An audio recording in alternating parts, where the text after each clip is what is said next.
So guys, for today's vlog, bali nandito nga pala tayo sa Marawoy. So meron tayo ditong sinerbisan na LG. Ayan, LG. So ang issue nito, ayaw niya mag-spin. Naugong lang, pero naglalabas din naman siya ng tubig. So ngayon, makikita natin guys, so nag-i-spin na siya. Chinek ko kanina yung kanyang ilalim, nakita ko yung kanyang ilalim, medyo luwag na yung belt niya.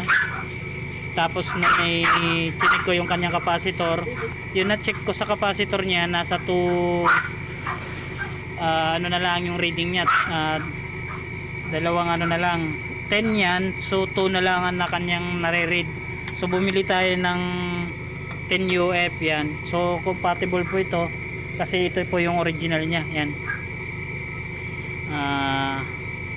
Siya po ay 10 UF yan. Tapos yung binili natin dito, yan, 10 din, yan. So compatible na compatible po yan. Yan, nagawa na natin ang paraan. So kung makikita natin, nagsha-shaking na siya, tsaka malakas na po siya mag-spin. Yan guys, yung mga pagka halimbawa baguhan ka, pagka hindi nag-i-spin, pwede nyo i-check ang ilalim.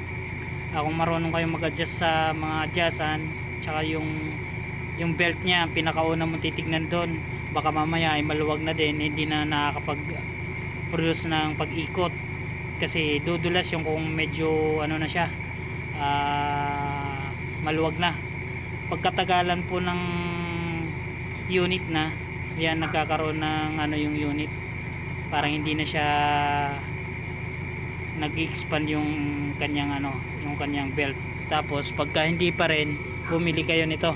Yan, kung marunong kayong mag-check sa tester, yan sa tester, yan guys, check nyo kung ilan ang UF, yun din ang susukatin nyo. So ito na, kung maririnig nyo, nakalog, so talagang sira na yan guys. Yan guys, ito nga pala yung may-ari. Yan, so good na yan guys.